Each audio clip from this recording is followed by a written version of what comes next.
یاسین، قسم ہے قرآن کی جو حکمت سے بھرا ہوا ہے۔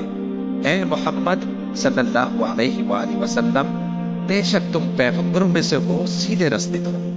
یہ قرآن غالب و مہربان کا نازل کیا ہوا ہے تاکہ تم ان لوگوں کو جن کے باپ دادا کو خبردار نہیں کیا گیا تھا خبردار کر دو کہ وہ غفلت میں پڑے ہوئے ہیں۔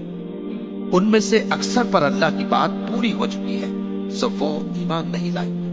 ہم نے ان کی گردنوں میں طوق ڈال رکھے ہیں اور وہ ٹھوڑیوں تک پھنسے ہوئے ہیں، تو ان کی گردنیں اکڑی ہوئی ہیں، اور ہم نے ان کے آگے بھی دیوار بنا دی اور ان کے پیچھے بھی، پھر ان پر پردہ ڈال دیا تو یہ دیکھ نہیں سکتے۔ اور تم ان کو خبردار کرو یا نہ کرو، ان کے لیے برابر ہے، یہ ایمان نہیں لائیں گے۔ تم تو صرف اس شخص کو خبردار کر سکتے ہو جو اس نصیحت یعنی قرآن کی پیروی کرے اور رحمان سے غائبانہ ڈرے، سو اس کو مغفرت